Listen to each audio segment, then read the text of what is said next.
Alright everybody, welcome back again to another video in the Armchair Experts Guide to Writing series. This one is going to be kind of similar to what I did with the map making. I'm just going to go through not kind of a brainstorming process, but it's more of an educational example to kind of give an idea of tropes and character creation, kind of like I said, a basic overview of it. Basically, just kind of give an idea of what tropes are to those that are still kind of baffled as exactly what tropes are. Give some examples of characters that I'm actually creating for my series, and at the end, kind of show how silly it is to worry about tropes because you're probably familiar with all of these names for these plot devices or storytelling devices that have a unique trope name, if you will. But with that, you know what they are because if you've read enough books or watched enough television or watched enough movies or played enough video games that have storylines in them to instinctively know what these are without having to have the names and the definitions of all of them and realize that there's a special name for it. So hopefully I can achieve all three of that and kind of put your mind at ease where you don't have to really overly focus um, on obsessing over tropes. So let's get started. All right. So how tropes apply to characters. A character's personality can be summed up by different kinds of tropes. Whether they're introverted, extroverted, whether they're kind of sleazy or they are very irritable. All these different kinds of personality types can all be kind of summed up by certain tropes. Um, like certain people make rash decisions. Certain people make very calculated decisions. Some people make decisions based on wanting to do the right thing. Some people want to be self-serving and manipulative. All of these different kinds of mindsets and mentalities towards decision making can be described by tropes as well. They will, like I said, the personality aspect of it will influence character interaction, where you'll have different kinds of characters. Obviously antagonists, protagonists, sidekicks. All of these other different kinds of characters you might find in the story, their personalities and their decision makings will affect how they interact with other characters. So, like I said, tropes apply to kind of the relationship between different characters. I mean, you can define some of them by tropes. Like I said, like take for example, like the kind of interaction between a character like Batman and the Joker, as demonstrated in like Christopher Nolan's films as well as in the comic books and stuff. There's just some very classic character types and tropes that apply to both Batman and the Joker, and they both kind of dictate how they interact with each other. Character development, like I said, when you have a certain personality and make certain decisions and interact with other characters in the story, it's going to affect their personal development in their they can in which can be described as a character arc, where they go from like rags to riches. That's a trope. Or someone I mean, I'm not going to name specific like the specific trope name. I'm just going to give you an examples of tropes. Or you have somebody that rises up to a high position and then falls because of their pride, and sort of things. These are all kind of storytelling, character development, devices that can be used to tell a story based around a particular character. You can have somebody that ends up achieving their goal. They end up vanquishing the dragon and completing the hero's journey and those things. These all are different kind of storytelling devices that apply to characters. And also through that, you have a logical progression, um, because your character is following, from a storytelling aspect. You want your character's journey or their the path they take and the choices that they make and their interactions and how they develop to work in kind of a logical progression, like a cause and effect, where you don't want someone to all of a sudden start acting and making choices that are completely contrary to what we've known up until that point, unless they're actually pulling a kind of a kind of a surprise twist where they're pretending to be somebody they were not the whole time, had a secret identity or something like that, or other kind of tropes. But otherwise, logical progression, we want to see characters develop in a way that makes sense, that how they interacted and the choices they made previous are having an effect that makes sense. So when they start to act a bit different, or they start to make some changes in how they make decisions, because of acquired wisdom and so forth, that it makes sense. And just the knowledge of these of tropes, like at least kind of the more common storytelling tropes, allows you to kind of invert them or deconstruct them, especially with you have your like classical hero or classical villain type archetypes that appear in stories going back to when storytelling began. Having an understanding of those, that way you can actually put some twists and turns and change some things up on them, and try to take maybe a little more individual approach. All right. So this particular example, the first protagonist example, is one of the two main characters in the series that I'm working on.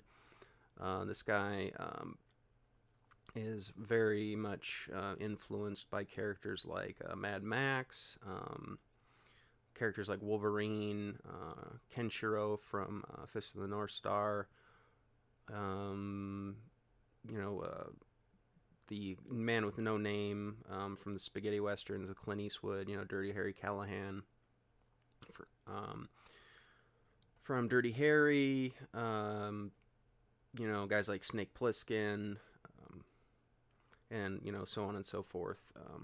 Kind of the wanderer, drifter, anti-hero that basically kind of does what he wants to do, and his morality is kind of focused more on what's best for him, though he still tends to do things that would be considered good, or for the cause of good, not evil. So I'll just go through and I selected for these different examples a set of 8 different tropes that kind of apply to each one, so that it starts to form kind of a more detailed picture, and you kind of imagine in your mind what this kind of character would be like. Just kind of using these tropes as kind of a way to trigger your own memories and experiences with reading about different types of characters, and see if it'll help to kind of build that picture in your head without lengthy explanations, instead of just using some basic terms. So walking the earth for the fun of it is typical for the wanderer. You have, like I said, you could take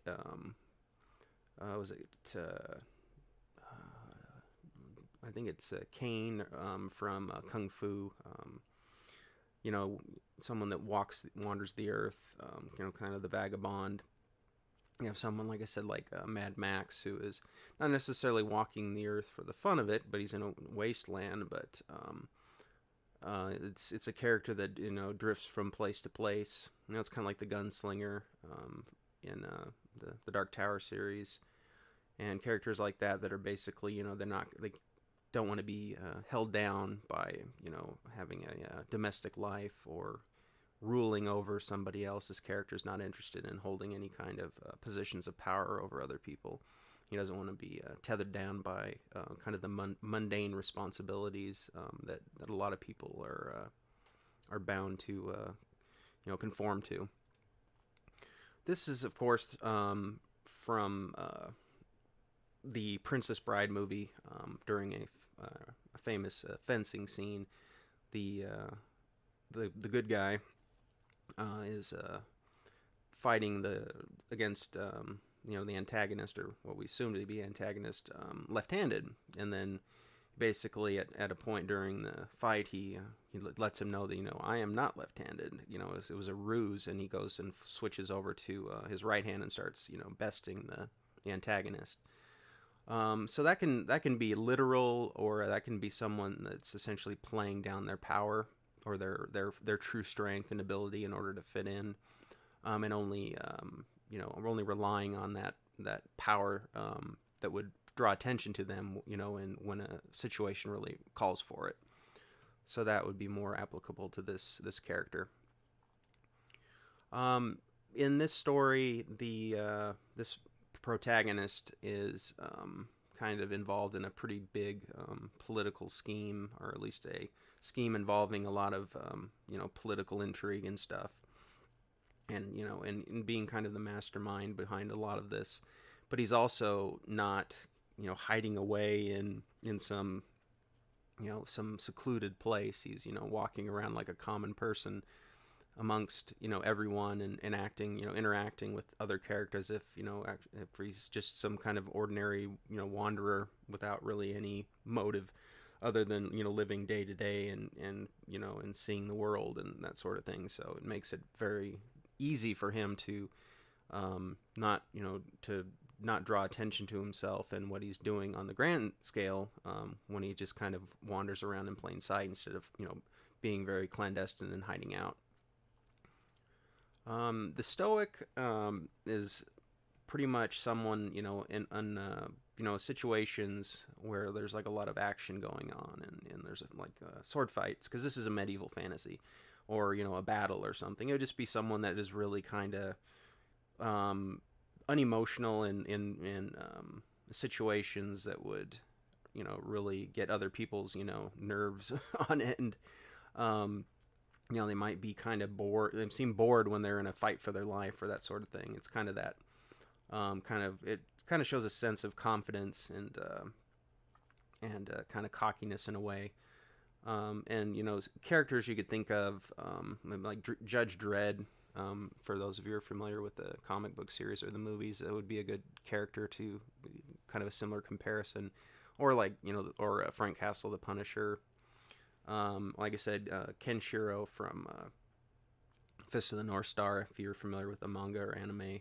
He goes into a fight and he's just really kind of just totally just kind of almost unemotional, even though he's just beating the piss out of everybody.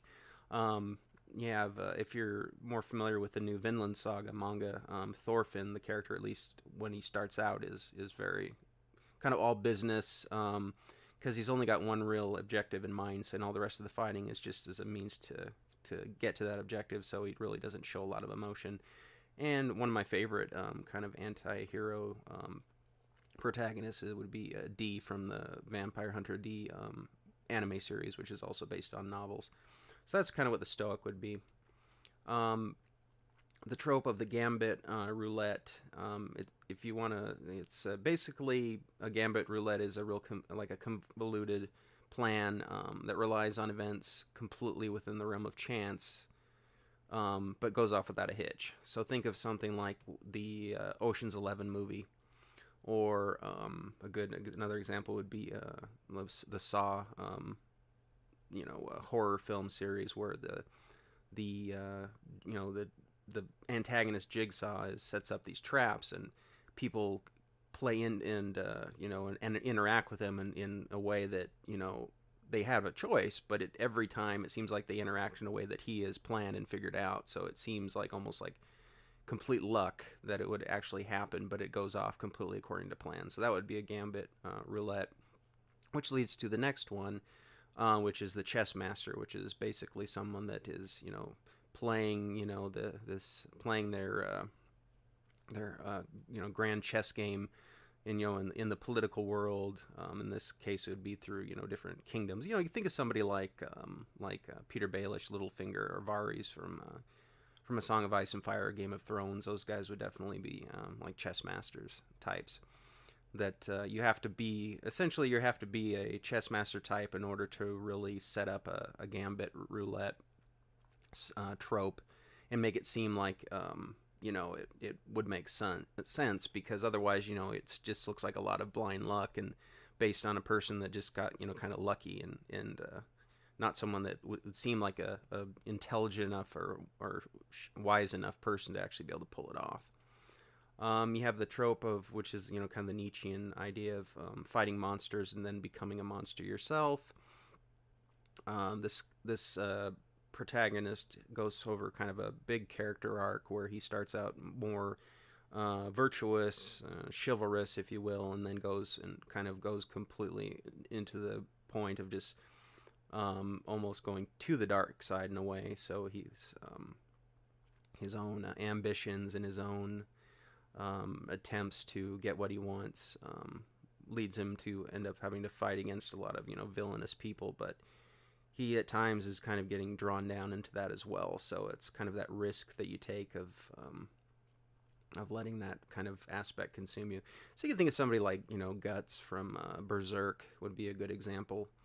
That during the Black Swordsman arc, where he kind of leaves all of his other responsibilities behind and is just kind of consumed with just destroying and killing all of his enemies, and it starts to kind of consume him. And then you have the concept of the nominal hero. So basically, these are heroes in the sense that they're on the side of good. Technically, what they're doing is not aiding and abetting evil antagonists or villains or anything like that. But their motives are usually neutral or self-serving. So, like I said, you have you have a character like those that are familiar with Dragon Ball Z, and especially in the Namek saga with Vegeta, where he's helping out. Technically, he's helping out the good guys and fighting Frieza, but he's still trying to get the Dragon Balls for himself. But his character kind of slowly moves from that kind of that position to being more of a hero towards the end. Later on in the series, even Sherlock Holmes. Sherlock Holmes takes cases, but it's because he wants to prove his genius in solving the case. It's not because he's a do-gooder. That he's going out there and trying to help people based on generosity. It's just he takes cases that interest him, so it's usually a self-serving to some extent. Even if it's ultimately he's doing it. It's benefiting someone on that's so it's helping someone that's been wronged. So yeah, and like I said, Clint Eastwood in The Good and the Bad and the Ugly is the same way. I mean, he's the good just because the two other guys are even worse than he is, but he's still kind of a morally gray character. So that's the first example. Hopefully that painted a bit of a picture for you. We've got the protagonist example 2, the farm boy clairvoyant. So I dealt with the tropes dealing with farm boys, as well as tropes dealing with clairvoyancy or psychic ability, which in this case tends to lead towards dreams. The farm boy, of course, one of the tropes that is common is kind of the everyman.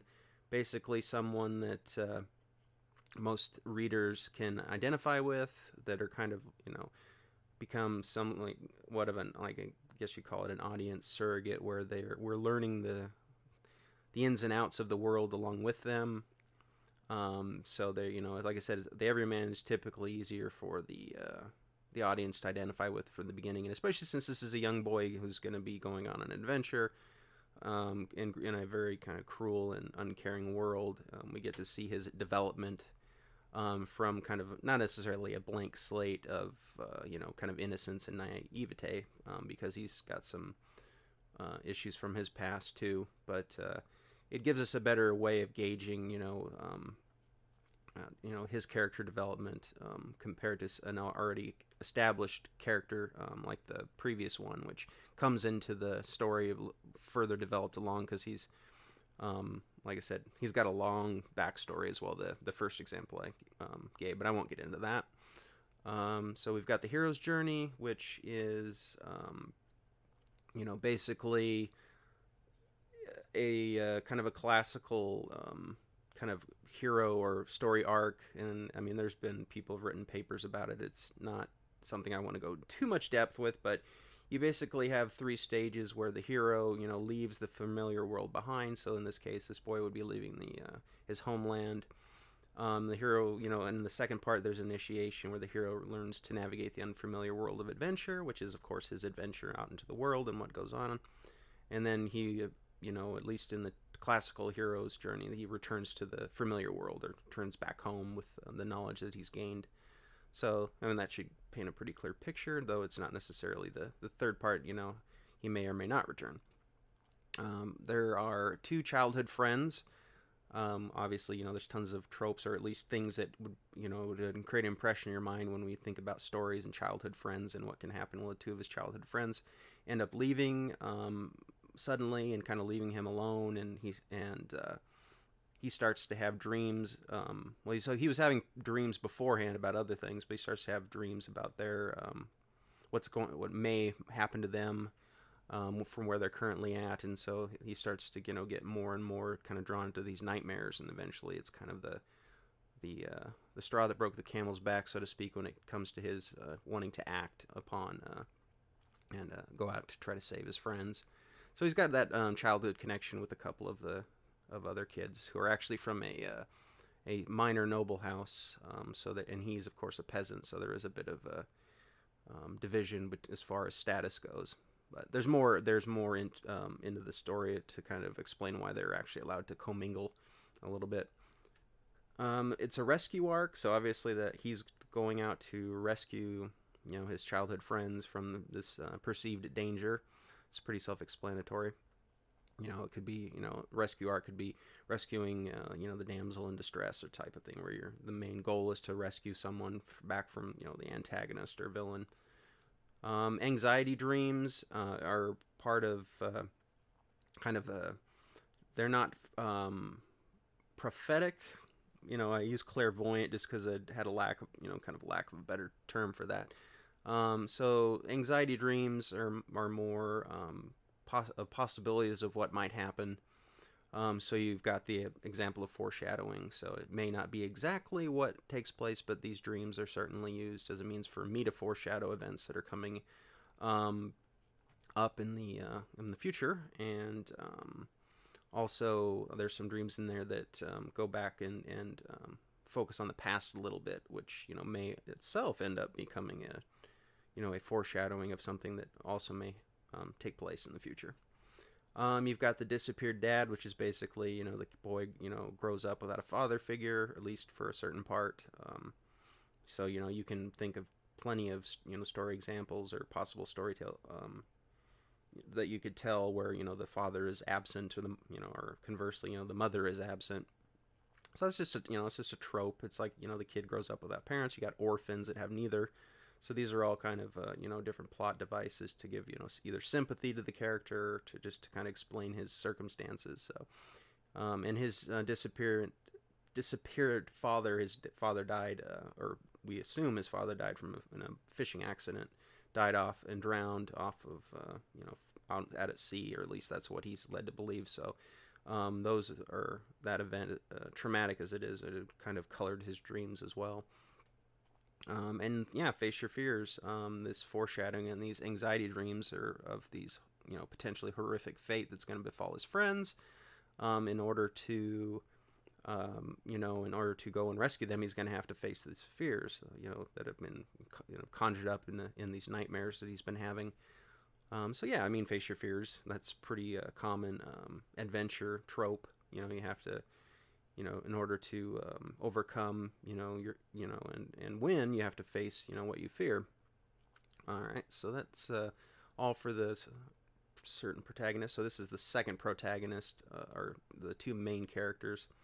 And this third one is one of the two childhood friends of the one I just talked about. And for her, I had more of an idea of making her kind of a damsel, but also a kind of a amateur sleuth in a way, because she's thrown into a situation where she's going to start her own personality and inquisitiveness is going to start to get her in maybe a little bit of trouble, because she's taken to a land where some things are really not seem right, and some real odd stuff kind of going on. And we'll actually discuss one of the antagonists in the three antagonist examples of the one she's has to go up against.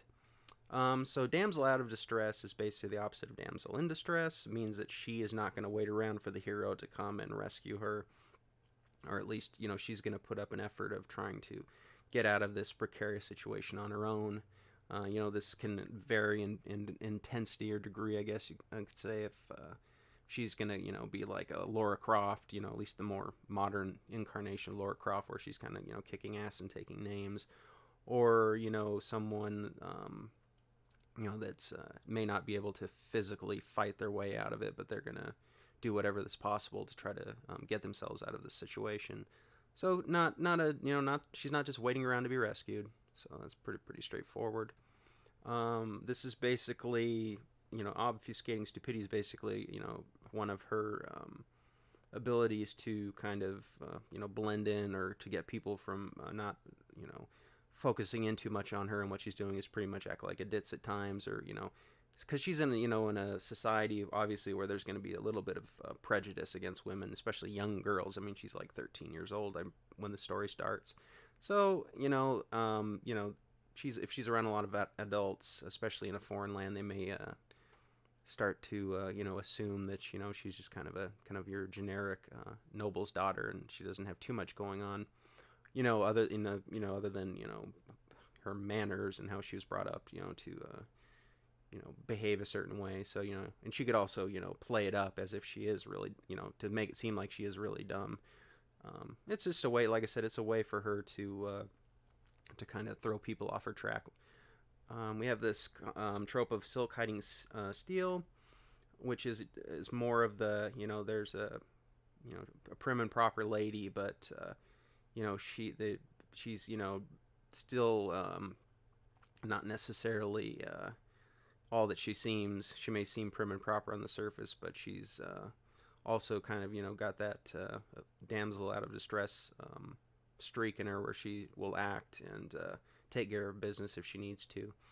And some characters that I found that were fulfill this kind of trope pretty well is, if you've played the Dragon Age series, that the character Leliana, who comes across as kind of a, I don't know, I guess you could say a bard or whatever, but she's got and comes off as very ladylike and charming, but her actual occupation is very much different than what she puts on. You have characters from like Game of Thrones, like Sansa Stark. We're talking more Sansa Stark towards later on in the series, not from the beginning. Or someone like Marjorie Tyrell, who we see is playing the she's playing the kind of the innocent, or the queen that everyone loves, and is ladylike and everything, but she's also not too shabby at playing the political game behind the scenes. So she's not just kind of an innocent lady of the court, or queen with who's just kind of very gentle and everything. She can put on that appearance if she needs to, but there's more to her. So hopefully that makes sense with that. This should be pretty self-explanatory. A girly girl with a tomboy streak, so has isn't afraid to get dirty. Isn't like the full-on tomboy that is like in Brave or whatever, that completely wants to reject everything to do with her nobility. She enjoys that aspect of being a noble's daughter and having nice things and everything, but she doesn't have, she's not gonna squeal and if she steps on a bug or something, or or faint if she sees a little bit of her own blood, or scratches, nicks herself and starts bleeding. She's not, she's not worried about getting down and dirty, and if she needs to. But she, like I said, she still enjoys the other aspect of being feminine as well. So there's a kind of a combination of that. The snooping little kid trope is basically she starts to kind of pick up on the feeling, that things aren't as they appear where she's currently at, where she lives. She's been actually moved over to like a different land, a foreign land, in the house of the kind of the noble lord, or the lord that is kind of control over the whole kingdom, and she starts to think things are a little too weird and a little too kind of creepy to be normal. So she starts snooping around. That's basically what it is. It's kind of like with a Scooby-Doo detective type thing, where all the or anything where the kids start snooping around. They're trying to find out exactly what's going on. And then you see that trope a lot in all sorts of different stories where the adults are off doing their own thing and the kid starts investigating. The not now kiddo trope is basically when they go and try to let the parents or the adults know that something's not amiss, or something is amiss. I'm sorry.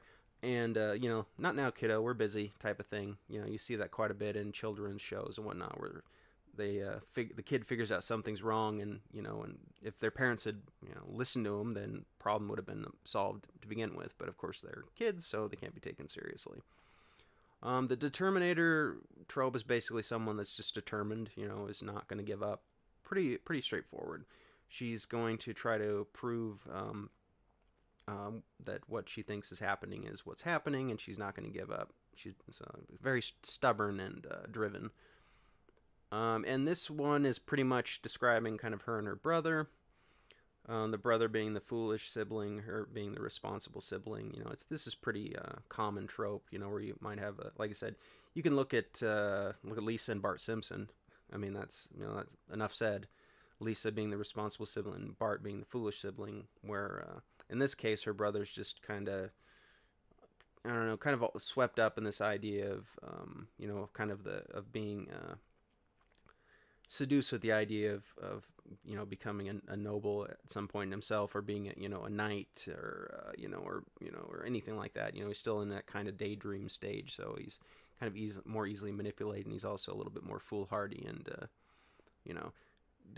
can kind of do stupid things, like boys tend to do at that age. All right, so yeah, that's the protagonist. Third example. Let's go on to some antagonists. So this is the main antagonist, or the arc fiend, or arc villain, I guess, if you want to call it, for the first story arc in the series, and is basically a sorcerer conqueror, is how I kind of described it. Back from the dead, this guy has his main focus is on death magic and anything involving the ability to raise the dead. The ability to, take dead flesh and reanimate it, create like constructs and stuff, and the ability to, use the remains of the dead to, try to tell the future, necromancy and so forth, and the ability to use the essential salts of dead people to raise up as shades, to interrogate or question them. So. Obviously, the things man was not meant to know trope is kind of when the wizard or the villain or whatever stumbles upon this this forbidden knowledge, whether it was from a tome, like the Necronomicon or something, and learns things that man was not meant to know, and this can end up actually pushing them further down the path toward becoming more evil, and then ultimately can consume and destroy them. It's almost like getting getting knowledge from like a demon by exchanging your soul or something. Can all kind of being all consuming. In this one, it's basically the knowledge of reanimation of the dead, and actually the ability to prolong life, and to perform some other kind of more nefarious spells and whatnot were a byproduct of the study of his mentor and master, that was done at a time when the study of magic was kind of more I guess pedestrian in a way, and then things like that were considered kind of blasphemous.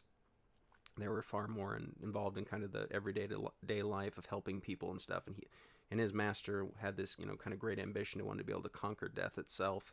So I kind of pushed him on that path as being his disciple.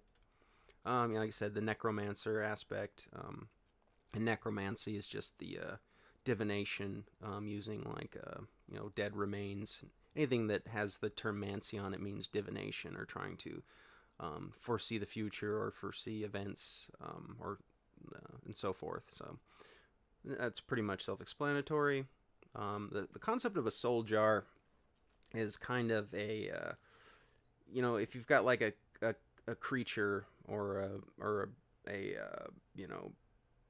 whatever kind of character, and they seem invincible, but there's one way that you can destroy them. So it may be an object that their life essence is contained within. So unless you destroy that, it's almost, I mean, it's kind of like the One Ring with Sauron, basically. His life force and his existence is tied to that ring. So you can destroy his physical form when he manifests himself, like we see him do when Isildur cuts his finger off and frees the ring up, and Saruman's physical form was destroyed, but that ring is still there. So I haven't quite figured out what the equivalent will be for this guy, but there will definitely be something like that involved where he can attain this more immortality as long as certain things aren't disturbed.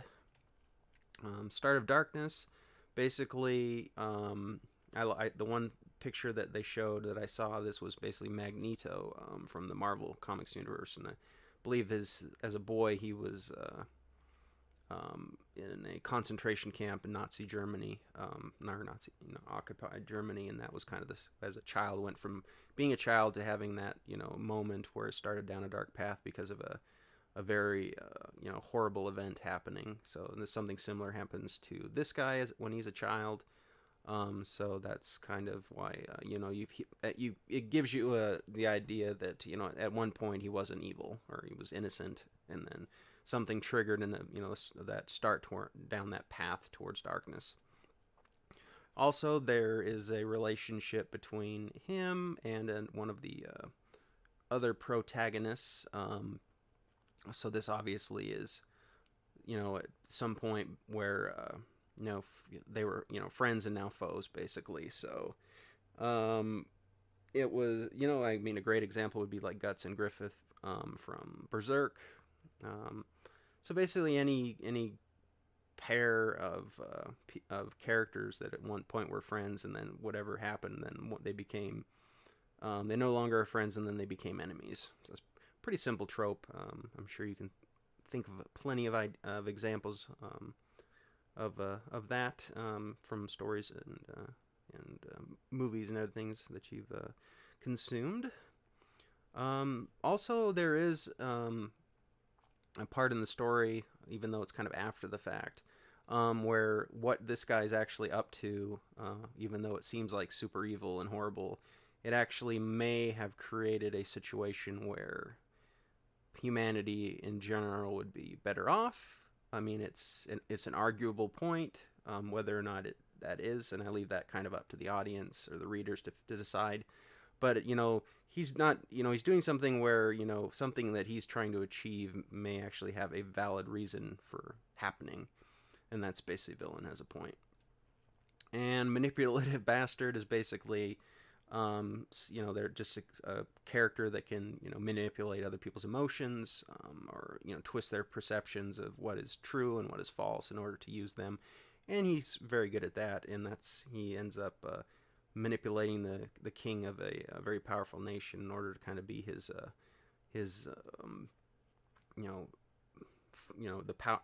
protective force, or the kind of his army to kind of protect him while he's doing all of his magical work, and doesn't want to be over have his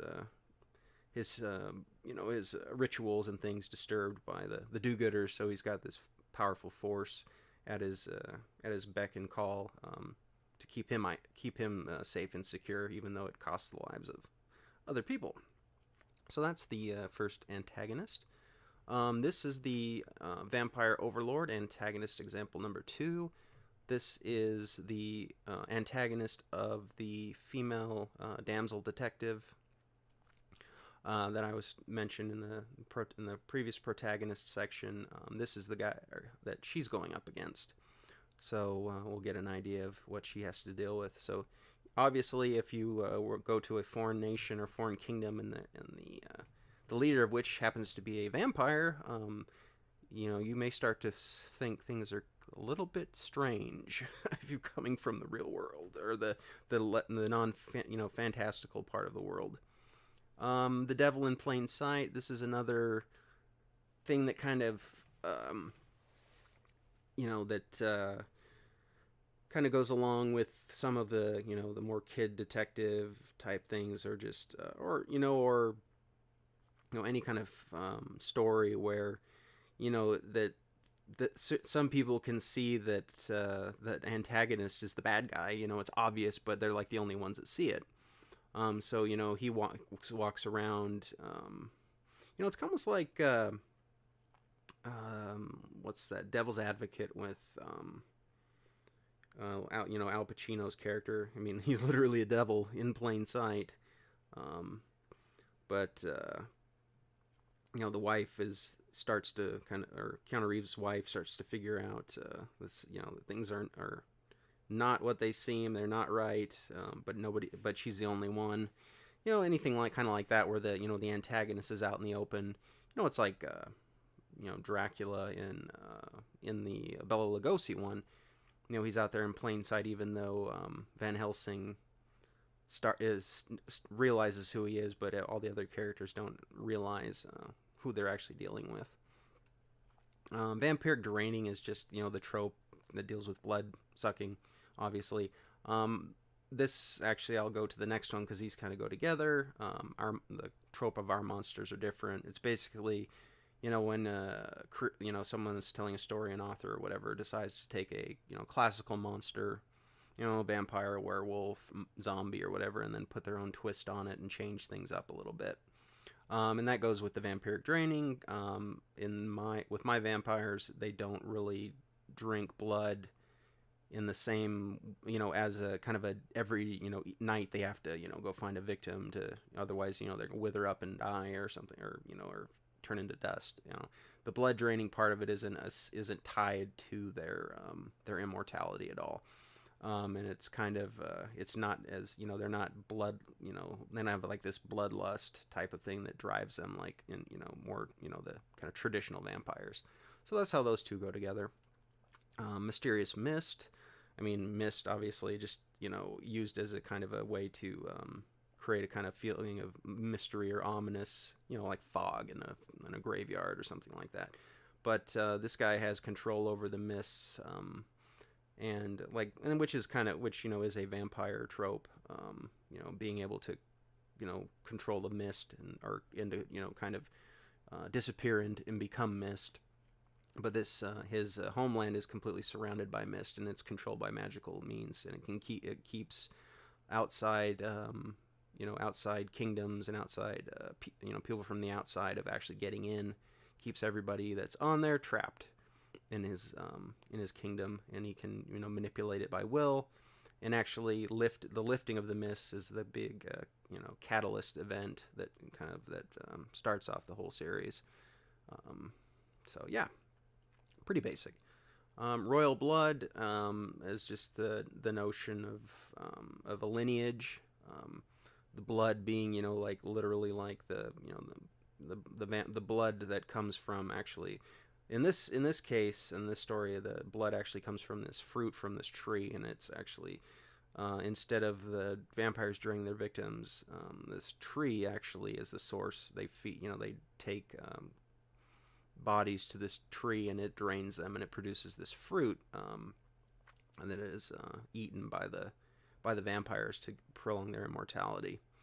So yeah, and he's also, there is a line of succession through this group of vampires. So that whole notion of royal blood.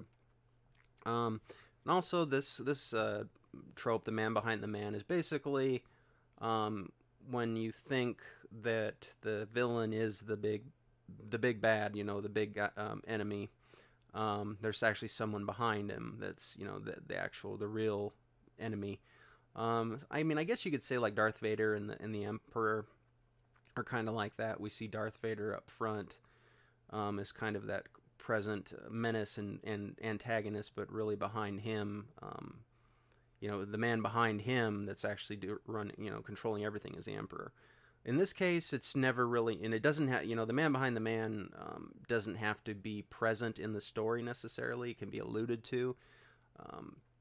So you can, I mean, in which, shows up in plenty of stories where you've got a character arc, or where they're fighting one villain, and then all of a sudden you realize, well, that's not the main villain. That was just one of his lieutenants or whatever, and there's somebody actually bigger behind him, and so forth, which is pretty common.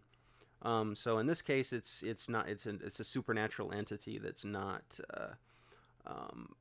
necessarily going to be present in the forefront, but you get the idea. And the villain with good publicity. This is kind of basically. I guess you could say, someone like, if you wanted to make the argument about like Hitler, basically, he's maybe he's a villain, in the sense, we're talking about if we're talking about like a storytelling sense, but he's got all the good publicity, so even if he is, he's popular. It's like a super villain that decides to run for political office or something and has all this hype to kind of convince the people he's really a good guy, but no, he's a villain all the time. And this guy basically he's you've got this populace in his kingdom that's just so brainwashed with the notion of him being a good good ruler and everything, when it's really not the case. But he's got through whatever disinformation and spreading of of lies or of whatever propaganda, then he's got a good public image, even though if any sane person coming from the outside wouldn't wonder what the hell is going, why are these people not rebelling against him, even though some are. And then you've got a legacy immortality, and this is basically when you have a succession of people that are basically trying to keep up the notion of being the same person. So it's you might have like like I said, he basically, these rulers of this of this land, these vampires, they all basically take turns. They pass on their leadership and then go into kind of a stasis, or kind of a hibernation. But the population thinks that this leader is the same guy that's been leading since day one, because he rarely makes any kind of public appearances. So he's kind of shrouded in mystery. So they kind of attribute that power, or and his right to rule is based on this immortality it apparently has, but it's not necessarily it's a different person. Coming in and kind of creating this image that it's the single person, in this unbroken line of, and so forth. So hopefully that makes sense. Like I said, you can always Google these at a lot of them I just got off of TV Tropes, which is a pretty handy site. Just pick some ones that would make sense, and kind of, like I said, to kind of start to create that image in your head about what this character is all about. And the last one, and this one was actually the most difficult, because it's a minor antagonist in a backstory for the wandering anti-hero. He's actually an antagonist in a spin-off novel that takes place in the past. But opportunistic military leader. He's basically he has these kick the dog moments when apparently, because I'll give the backstory. Basically, the wandering anti-hero finds himself in a situation where he's been wrongly accused, or with no evidence, by this military leader, after the fact of being responsible for this whole village being slaughtered. And basically he's got to go in and do a job for the guy in order to clear his name. And it's a very, it's almost like a situation where he's not really expected to be alive. So it's almost like, like Rambo or something, where, they're going to send him into, behind enemy lines to get something done. And you've got this military guy that, if this is, like I said, this would be in the time when you have knights and, medieval warfare and stuff. And a kick the dog moment would basically be when this guy basically does something kind of cruel or evil for no apparent reason. because I want to demonstrate that he's not necessarily a nice guy, even though I may be given him his initial impression as being somewhat decent, kind of chivalrous, no nonsense military leader, that's loved by all of his troops, but there may be something a little bit sinister to him. So that may be like cutting off reinforcements or something just for the fact to make the protagonist have that much harder a time, and make it that much more likely that he doesn't come out alive, so on and so forth. Betrayal by inaction, that can go along with kick the dog.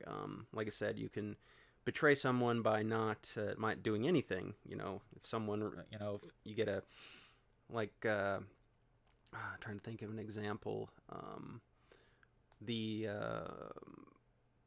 don't remember if it was in the Lord of the Rings movie where they light the beacons, and and some of the, I don't know if it was who it was. It's like said they wouldn't answer the call, or something like that. I don't know if that was Denethor or whatever that was talking about. We're alone, so that we would not, we're not going to send them any aid or anything like that. I can't remember exactly what it was. But yeah, so it's pretty obvious betrayal by inaction, not doing something that would help the protagonist, on purpose. And then of course, if something bad happens to the protagonist, and you have other characters that may have kind of gotten a soft spot for the protagonist or started to befriend them, and then something bad happens, and this is kind of that, I had to do what I did what I had to do, even though my choices may have not been the most morally sound, it was what, it's kind of that typical kind of wartime, mindset of, committing atrocities because you did what you had to do. So with this case, that all of these three all kind of fit together. A kick the dog moment could be because of a betrayal by inaction, and then the reason why this character, the excuse he makes is I did what I had to do. So you can kind of see how all these little things are kind of working together. Gaslighting is actually is indirectly related to this guy. See, this guy is more of a, like I said, he's a minor antagonist, and then he's not on screen that as much as the other. There's two antagonists actually.